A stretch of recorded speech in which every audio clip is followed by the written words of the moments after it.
Black Ops 4, prior to even officially going live back in October, was claimed to be the most updated Call of Duty title to date. Gaming nowadays relies so heavily on post-launch support, and Black Ops 4 has received a ton of updates of both big and small variety in the 9+ months that it has been out.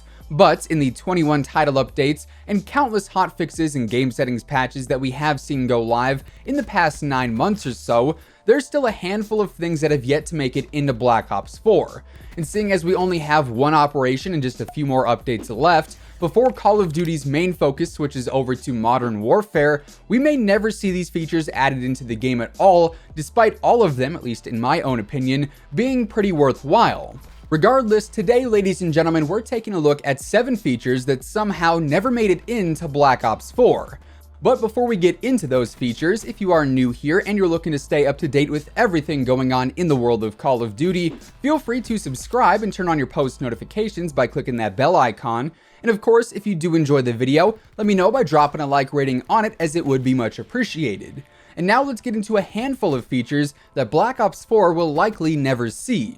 For starters, we got what I think would have been the most game-changing feature that could have come to Black Ops 4 at any given point, yet for, well, a reason we'll get to here shortly, it never did, and that is none other than Cryptokeys or some other kind of in-game currency. Obviously, back in Black Ops 3, we had Cryptokeys, and even way back in Black Ops 1, we had COD points, well, the original COD points that served a very different purpose, but nonetheless, they added more of an internal value to the game. More specifically though, Cryptokeys I think would have been a great feature here in Black Ops 4, as they could have combated so many of the backwards decisions that were made within the black market. Now, Black Ops 4 definitely is not a perfect game, but it's also not a terrible game either in my own opinion. However, without a doubt, the biggest issue the game has, and the thing holding the game back the most, is the black market. More specifically, the shop and the reserves. For the most part, I don't really have a huge issue with the shop, as you at least know directly what you are getting, and while the prices are utterly abysmal in some cases, at least you know exactly what you are paying for. Reserves though, especially in the case of buying COD points, which I would advise against completely, are a huge ripoff. And even for the sake of grinding out and just saving up cases and whatnot, reserves are extremely underwhelming since most of the content is filler content, like weapon charms and stickers, and even more so, most of the content is duplicates as well, that you don't really earn much out of, if I'm being honest. Obviously though, duplicates are not a new thing. They existed back in Black Ops 3, but with the addition of Cryptokeys, you could at least get something more worthwhile back from a duplicate in the form of excess keys, which you could then put back into the system. Now, one may argue that reserve cases are essentially a form of currency now, since you can trade them for the no dupe drops, which honestly I would have to agree with. That definitely does make them a currency in a sense. However, you can't trade a certain amount of cases for anything in the shop, and you don't earn them back from duplicates unless you are getting 3 dupes. And even then, you're only getting 1 case back, whereas duplicates varied in value back in Black Ops 3. So sure, cases can be considered a currency to an extent, but they're ultimately not nearly as effective as Cryptokeys were, and I think that it was a huge missed opportunity for Cryptokeys not to be added to the game up until this point. And looking forward, with so little time left before Modern Warfare is out, I really doubt we'll see any kind of true currency added into the game. But why is that? Honestly, my best guess would be revenue. If keys were in the game, it would negate the constant push of, hey, you should buy COD points to get this item from the shop, or hey, you should buy COD points for some reserve cases. If we had keys, maybe the constant monetization of everything wouldn't be so bad, but that also might mean less money gets made, which, well, yeah, you get where I'm going with that one. Next up, another missing feature is going to be operator mods for every single weapon. Personally, I think operator mods were a great addition to Black Ops 4, as they add a little more personality to your gameplay, if you will, and can really help provide a more entertaining and unique experience. But unfortunately, there are plenty of weapons in the game that do not have operator mods, and to me, that is a very big bummer. Even if there were some more simple mods out there, like turning the ICR into a 3-round burst, would be a pretty easy way to give each gun a more unique feel and just overall enhance the gameplay.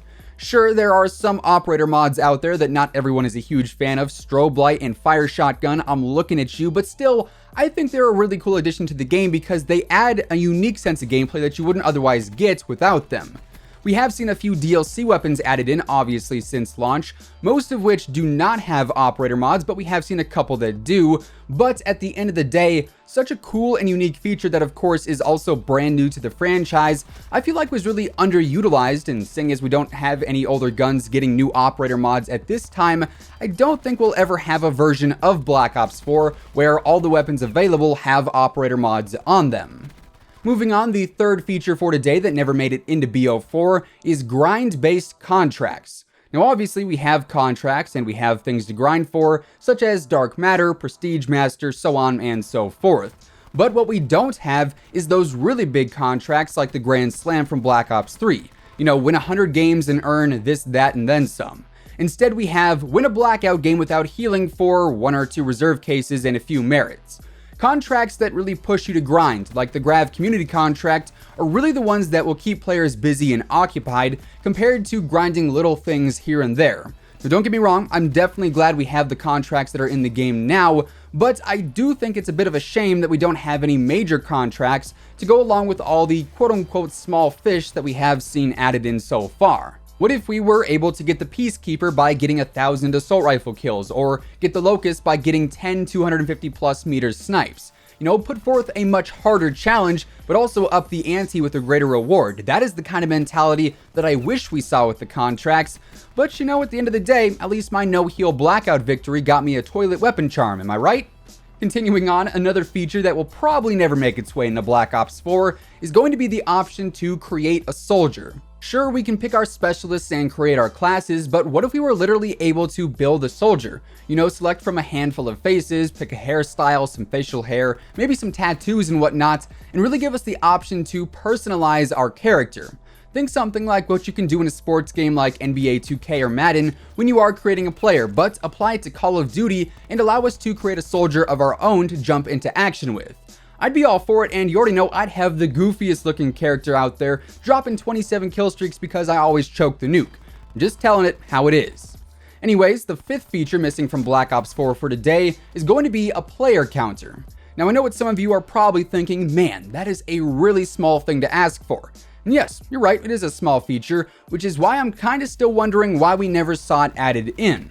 Back in COD 4 and Modern Warfare 2, we could see how many players were online and how many were in each playlist. So if you jumped on a MW2 and you saw there were only 1,500 people in free-for-all, but there were 9,000 people in TDM, that might help make a decision on which mode you want to play for the sake of connecting to a better lobby or just simply finding a match faster. Also, I just think it's cool to know how many people are actually on the game at any given time. Maybe it is just the analytics nerd in me coming out a bit, but I think it'd be interesting to see how many players are on BO4 8 weeks into an operation when things are a bit dry and stale, compared to the launch day for a new operation, and sort of just compare the hype and whatnot. To many, it might be a small feature, but at the end of the day, I think it would be a cool thing to have in the game, but ultimately, I'd say there's no chance at it coming at this point. Next up, a third-person mode, something we really haven't seen a whole lot of in Call of Duty, is yet another feature that we never saw in Black Ops 4. And while I totally understand why it is not a thing in Blackout for the sake of third-person peeking around walls and corners to try and spot enemies, in a game where they sell so many specialist outfits and face paints and emotes that you cannot see unless you are in a third-person point of view, I find it kind of weird and frankly surprising that there is not a third-person mode in the game. We did have a mode that forced you to play in third person back in MW2, and while it was definitely an oddity, in a game that's so heavily focused and based around microtransactions and outfits and whatnot, actually being able to see them in game might be nice, I'm just saying. Then lastly, a feature that we haven't seen in Black Ops 4 yet that quite honestly might have a shot at coming to the game before MW releases, unlike everything else on this list, is going to be the Sharpshooter game mode. We've seen other party games added in like Prop Hunt and Sticks and Stones and Gun Game, but Sharpshooter has been MIA thus far. However, I think a mode like Sharpshooter would be a great way to allow players who don't own the DLC weapons to actually have a chance to use them and try them out. At this point, with all the DLC weapons we actually have in the game, we could probably just have a black market Sharpshooter featuring nothing but DLC guns, and I could definitely see quite a few players jumping into that mode. With that being said though, those are 7 features that never made it into Black Ops 4, and that is effectively going to wrap things up for today's video. If you guys enjoyed it, let me know by dropping a like rating on it, as it would be much appreciated. And of course, if you guys are new here and you want to stay up to date with everything going on in the world of Call of Duty, ranging from news to leaks to updates and everything else in between, feel free to subscribe with your post notifications turned on. That way you'll always know when I upload a new video. As always, be sure to use code IMMORTAL to get a discount on all G Fuel, Control Freak, and Respawn products. All of those links can be found down below. And once again, thanks so much for tuning in. Until next time, take it easy, have an awesome rest of your day, and I'll catch you guys later. Peace out.